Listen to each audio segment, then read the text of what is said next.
Today we have an entitled parent cyclone of a story. We'll get into that in a bit, but first, found this gem on a babysitting group I'm in. The post goes, "Hi all, our family is looking for a long-term nanny for our 3 children, twin girls, turned 3 years old in January, and newborn due December 29th. The twins go to preschool in the mornings, Monday, Wednesday, Friday, 8:30 to 12, so much of the time will be with the baby. Spanish speaking is preferred. A little bit more about the job, pay is negotiable, weekly salary or $30 to $35 per week. Start date in December or early January. Schedule Monday to Thursday, 6 a.m. to 4:30 p.m. Some days you'll get off before 4:30 and on a rare occasion maybe past 4:30. Wednesdays are usually a short day. Occasional Friday or weekends/nights for dates, sporting events, etc. Responsibilities would include childcare, grocery shopping, and light housekeeping as time permits while children are at school or napping. Cleaning bottles, laundry, cooking nutritious, healthy meals for the children, tidying and organizing children's room, bathroom, and kitchen after meals, school drop-off and pickup required, will provide a car, must enjoy participating in age-appropriate educational and fun activities with toddler and baby, must be up to date with flu and Tdap vaccination, plus infant CPR certified. We're happy to cover the cost of the class and/or vaccinations. Must know how to swim and have water safety as we have a pool. If this sounds interesting, send me a DM and chat more." Later clarified that it was not a live-in position. So let me get this straight, they wanted to pay $30 to $35 a week for all of that? For $35 a week, do they think they're living in 1935? Even in 1935, $35 a week wouldn't have been enough to do all of that. Also, hi, I'm Steven, and if you guys enjoy stories of entitled parents like these, why not hit those like and subscribe buttons down below? That said, our next story is The Snake Eats Its Own Tail. Greetings, ladies, gents, and any other identifying individuals. This is a tale I've been sitting on for maybe 2 years. A cyclone of events built up all 2021 that exploded February of 2022. The cast is me, moi, Matthew, brother that's not really my brother, brother and wife. Matthew's brother and his wife make a cameo so brief I don't feel the need to give them names. The snake as herself, Snake Mama, the snake's mother, and the names are changed for obvious reasons. Imagine naming your kid Snake? Not really much in the way of background here, so let's hit the ground running. Early 2021. Matthew and I are 2 of 4 members of a small circle of friends. We're all in a Discord chat together. One day, he posts in the group chat that he's got a girlfriend now and posted a few selfies of her. This is our snake. She seemed nice. One of those, my hair changes color every week types. She's a little thick too, but that's aight. However, when he started talking about her, that's when the red flags already started. One of the things she talked about was preaching about all the mental illnesses she has. Listen, let me make one thing abundantly clear. Whatever mental illnesses you may have, whatever you may struggle with, do not be ashamed of it. In fact, be proud of it. It's something that makes you, you. That being said, she preached about all the mental illnesses she had like they were trophies, like it was some kind of Richard measuring contest. My mental illness struggles are harsher than yours type energy. Call it a hunch, but something about her just made me nervous. So she also really wanted to give Matthew a ride. Right off the bat, I was a little nervous about it, so I asked Matthew, "Hey bro, I know this may sound weird, but before you get down to any nasty, you think you'd be able to record giving her consent?" I ain't asking he records anything else, just some form of her saying yes. Audio would do. Of course, he didn't, and thankfully this didn't go and bite him in the butt later. However, this is the only thing I insisted he recorded that didn't almost, if not did, bite him in the butt later for not having recorded proof. Moving on, the snake actually has 2 children, 1 boy and 1 girl, both around 2 to 4. One thing I have to commend her for is the decision to get her tubes tied. Then she can be as freaky deaky as she wants without almost any risk. Matthew hasn't had any action since high school about 5 years prior, so you can imagine homie got ridden like a horse at every chance. One time she bragged that he made her achieve 102 apexes? Let's go with that. I don't even know if that's possible, but hey, that's what she said, literally. They are very open about their sex lives, at least she is. Matthew shares on occasion cause we're bros. I eat it up cause I, someone who has exponentially less than him, feel it would be funny for me to coach him. The strange behavior began when Matthew's brother and his wife came to visit one day. Snake and wife were chatting until Snake got up and said she needed to hop in the shower. Wife smiled and said okay. Snake made a joke about her joining her. To this, the wife laughed and said, "Heck no." This seems to greatly offend Snake. She says, "Why? You mean to tell me you wouldn't shower with me? What's wrong?" This was some great offense that couldn't go unpunished, so a fight broke out. Brother and his wife chose to leave to avoid escalation, but evidently this was one out of a myriad of strange incidences. This is where it starts. 5 months go by, they move in together, banging like jackrabbits. He gets a promise ring for her and promises to propose and… Wait, is that right? You read that correctly. Only 5 months in and they moved in together, and Ross Geller here is talking about marriage. I'm not some relationship guru. In fact, I'm aromantic. Never had a crush before in my life. But I don't think you need some special qualification to tell how reckless and stupid it is to move so fast. This is when we started seeing less and less of Matthew, which is a shame because this was during the height of our time playing Monster Hunter World. Love yourself, play Monster Hunter World. Anytime you wanted to do something with us, even just play PlayStation, she would always have a problem. She would always conveniently have a panic attack. She would always need his help with something. Listen, I understand nobody should be expected to do all the housework, be it with children, chores, etc., but this was something calculated. She never did anything. Didn't work, for dang sure didn't clean. She contributed nothing to the house. You didn't even take care of her own dang kids. She expected Matthew to do that, and she never needed him for anything until he'd go to do something with anyone that wasn't her. Even when she says he's free to go ahead and play video games, he's not actually allowed to play video games. Fun fact, Matthew was the only one working to pay for everything in the house. He was also the only one coming home to take care of her kids and the house. There was one point where there was a scare where Snake actually got pregnant somehow, but due to her tubes being tied, it didn't survive. I have no intention of celebrating the death of an unborn like that, but I'm pretty convinced Matthew would have ended things by now had he been stuck with a baby with her. Then Snake Mama moves in, supposedly to help around the house and help with the kids while Matthew goes and works, but somehow the lounging around non-contribution escalates. How does it escalate?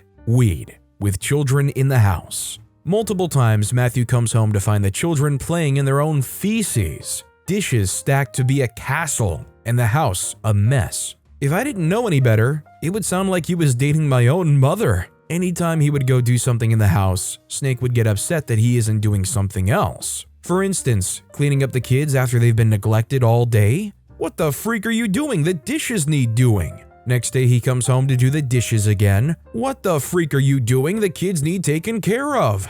Need I remind you that Snake and Snake Mama have been home all day? Matthew comes to meet event, being exhausted, coming to my house so he can breathe. Also because I clean my house, he could eat off my floors. Occasionally he would hop in my shower and vent to me. We've been friends for 10 years. Nudity stopped being a whole thing with us like 4 years into our friendship. Also cause we're dudes. We both know what a Richard looks like. Once he took his clothes off, I noticed he started getting a bunch of nasty welts and scabs all over his body.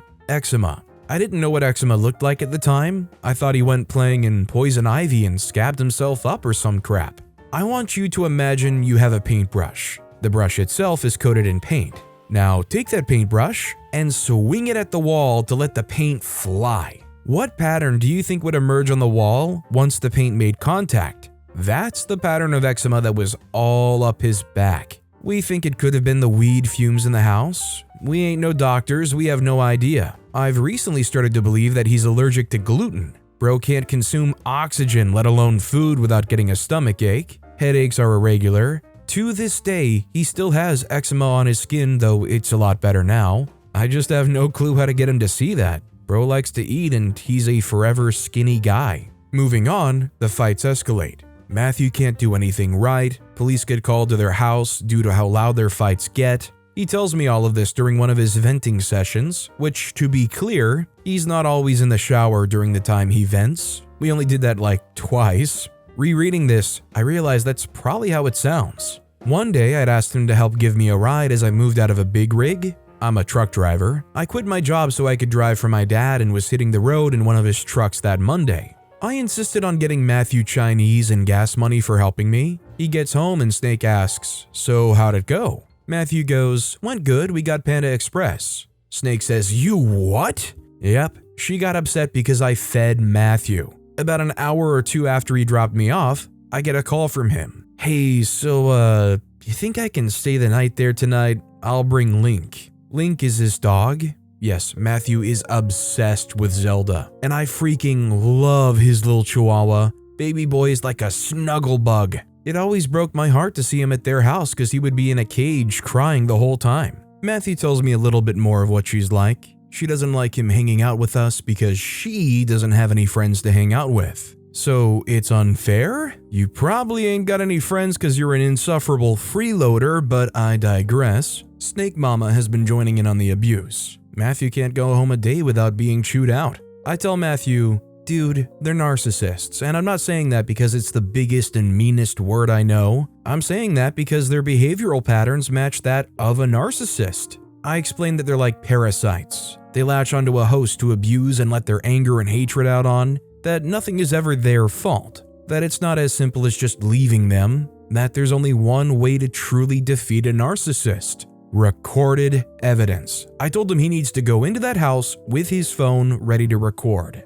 Did he listen? Bwahaha. No. He didn't record a dang thing. To this day, I'm still ticked off at him for that. He says he didn't record because it's heat of the moment, that it doesn't cross my mind. Then don't let the heat get to you. That's the whole reason they're attacking you. They want that reaction. The whole reason you need to record is because it's not a matter of if, it's a matter of when they try lying about what's going on in that house. Painting you as the villain because, as women, all they have to do is cry and point you out to be the cause for people to immediately believe them. They don't need the courts to believe them. They just need everyone else too. Because if everyone else believes them, that'll be enough to ruin you, which is what narcissists actually want. Unless you have evidence, dumb freak. Late 2021, the months go by of this awful treatment and him not freaking recording them. He can't even go to bed without the snake trying to start crap since they sleep in the same bed.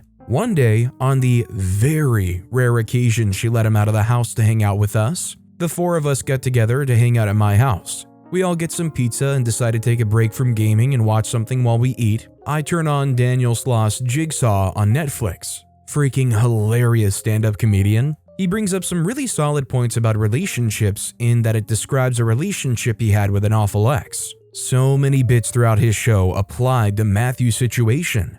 There's a point where Daniel described being alone in the shower one day and just sitting and thinking, is this it? Is this my life? With his ex. An exact situation Matthew had described to me not but a week prior. There's only one or two points where, after Daniel said something applicable to Matthew, I would pause it and proceed to stare at Matthew, not saying anything. The first time he chuckled. The second time I paused while letting out a loud exaggerated basically screaming as loud as I can with my mouth and lips shut tight just to be over the top. He grinned and said, I know, River. A few more months go by. D-Day, February 2022. By this point, they had already been broken up. It was concerningly amicable. No surprise, she had already moved on to another piece of meat. The awful treatment hadn't stopped, but it certainly died down. Matthew had begun talking about moving out, which is where the problem started all over again. Shocker, shocker, she was fine and didn't really care until her free roof and meal ticket were on the line.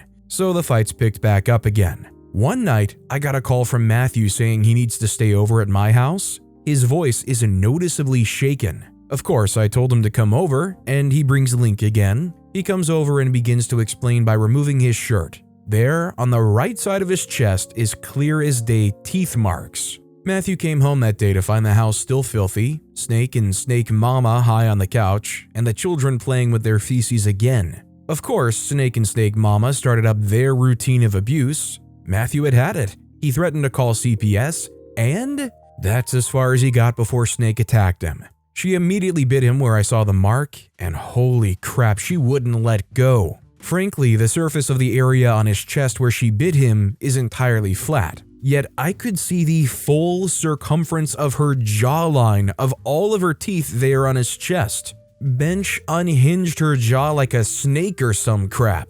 I guess snake was a bit more of an accurate name than I initially thought. He didn't have to tell me how strong her grip on his chest was. If he pushed her off of him, she would have ripped a chunk of flesh off like straight out of The Walking Dead. Fully exposed ribs and all. I saw the mark. That's how bad it was. That thing, Snake, was psychotic. How did he get her off of him? He took the phone he had in his hand that he was holding up while threatening to call CPS and smashed it into her eyebrow. Listen, I agree you shouldn't hit women, but I'm a true believer in equality. I don't believe don't hit women. I believe don't hit, period. However, if someone is attacking you in that fashion, man or woman, you have every right to destroy them. However, I knew exactly what was coming when Matthew described her split eyebrow gushing blood. You just straight up gave her ammunition to claim you're the abuser, I said. Matthew nodded and continued the story. Obviously, police were called. The Snakes wasted no time and immediately claimed all manner of abuse from Matthew. He beats us, he threatened my children, he's on drugs. The usual escalations narcissists resort to you always hear about in posts like this. Matthew didn't say anything. All he wanted to do was show full cooperation. So he turned around and put his hands behind his back entirely without police telling him to, which totally could have been perceived as a confession, but it didn't, so they put them in the back of the cruiser and went to get statements. Matthew told them everything. He heard from the other officer that, go figure, their story can't stay straight. They claimed that Matthew was on top of Snake, beating on her, causing the gash on her eyebrow, so in retaliation, she bit Snake on the chest. Police were already questioning that story. Remember at the beginning of the story when I said Snake was thick? Putting that many C's wasn't just some joke. She a big girl. Matthew weighs 140 pounds, soaking wet, and I've also seen her lift a washing machine I was giving them. Snake overheard Matthew giving the police his statement and just couldn't freaking help herself. I don't remember what exactly it was, but she actually scream corrected Matthew's story, which of course contradicted their story, and it was something stupid too, like, no idiot, you threatened CPS on my kids because they were covered in their crap so I bit you. Effectively admitting she attacked Matthew and corroborating his story. Now, I don't know how or why, but supposedly Matthew could have pressed charges for domestic abuse. But because he retaliated, he can also have charges pressed on him for domestic abuse? I don't remember why, but for one reason or another, no charges were pressed and the police advised Matthew leave, which is when he called me. Ain't that some crap? Matthew gets attacked and he's the one that has to leave his own house. Anyway, I knew what was coming, so I was watching Snake's social media like a hawk. Eventually, I went to bed and ended up waking up at 4 a.m. I couldn't sleep, so I go to check her social media again. There's 2 posts. 1, don't want to talk about it, but I'm fine. An image of her in a hospital bed with a split eyebrow. 2, the worst is finding out someone you love is a monster. Oh, here we go. The posts don't have much interaction, so I wasn't going to start a social media fight just yet. However, I went back to sleep and woke up later that morning to find the very post I was expecting. A long story about getting out while you can, and videos of her fake crying that slogan, along with a bunch of domestic abuse pages tagged. I immediately went to work, posted pictures of Matthew's chest, immediately explaining what actually happened, along with explaining that there's going to be a public police report corroborating what I'm saying. Little did I know, there was a lot of people on Matthew's side who know a little bit more about the situation than I expected, such as the aforementioned Matthew's brother and his wife. They had joined me in the trenches of telling the real story. There wasn't really any retaliation or fighting. I made like one comment telling the story with the picture and responding to like 2 or 3 people with an abridged version of the story with other images, and that was it. That was the trenches. I came back like once or twice to see how it was going and what people were saying, to see Snake and her mother failing to defend their story. as they would tell one story to one commenter and then tell another to another commenter. Other posters were seeing the inconsistent stories and questioning it as well. The post was barely up 24 hours before it was deleted, and I was blocked. Feels good, man. Now imagine how much easier it would have been to defend Matthew if he had recorded everything. I'm an animator. I edit my own stuff all the time. I could have compiled all that video and evidence into a hilarious America's Funniest Home Videos style video. Funny background music and all. But alas, Matthew was lucky.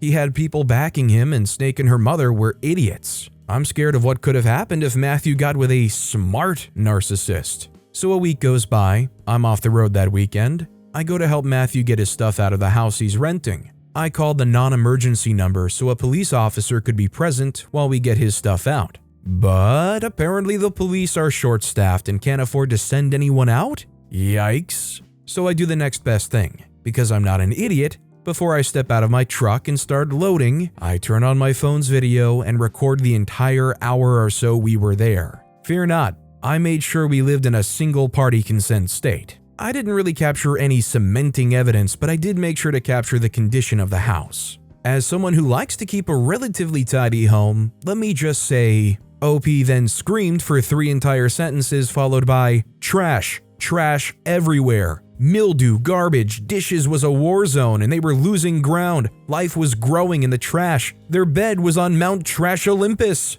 Matthew handed me this case, holding a fake metal flower. Within that had the ashes of some of his family members inside. When I took it, a big butt roach emerged out of nowhere and crawled up my arm. No wonder his skin looked like Saving Private Ryan.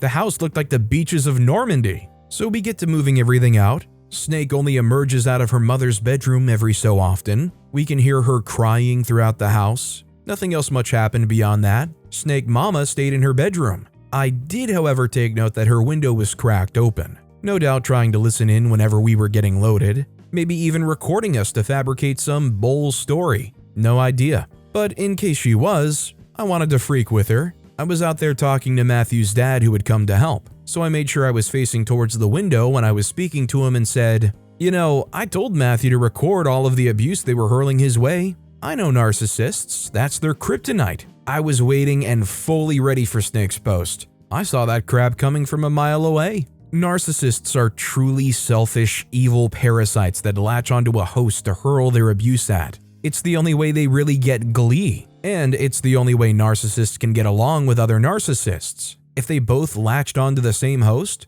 once their host is gone, they'll both try and turn their narcissism on each other, and neither of them will stand for it. So once their meal ticket, Matthew, is gone, they're going to be each other's personal heck. It's truly astonishing to me that they don't seem to understand that. If they have to lie to get people on their side, they're probably not the good guys. That's not verbatim what I said, but I know a majority of it is what I said, because I'd spent the last week fantasizing saying that to them. Unfortunately, we had just finished loading and was just about to say our byes and leave, so I didn't record me saying it. I understand narcissists are sick people and need help, but honestly, freak these scum stains. I hope she heard what I said and it ticked her off. I'm guessing she probably did hear me, because it wasn't a week later Matthew told me that Snake tried accusing Matthew and I of being narcissists. She also tried to accuse us of being in a gay relationship, and that Matthew cheated on her with me. Listen,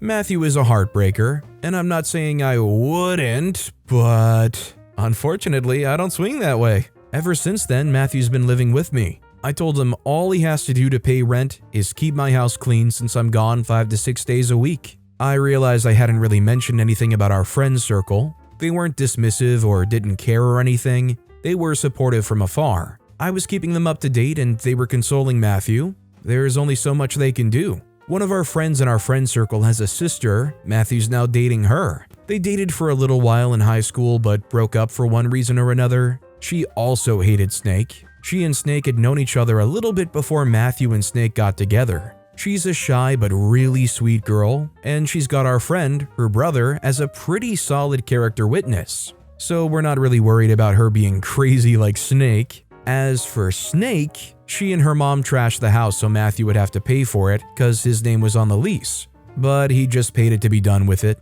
Now Snake only occasionally messages him, trying to be real sweet as if it'll win him back, venting about how benchy her mom is being.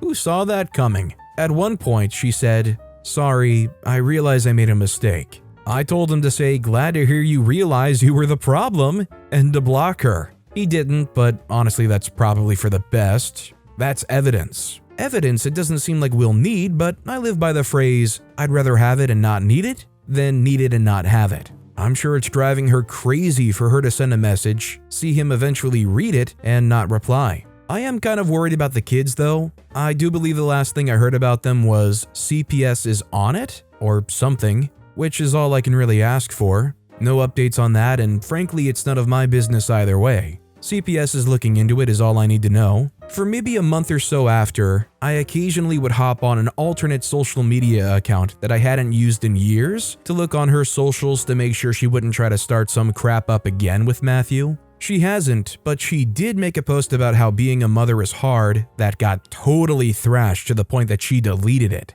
So it's good to know people know who the problem is. Now her social media has like no friends other than what I can only assume are inactive accounts, and Matthew's old social media account that he no longer has access to.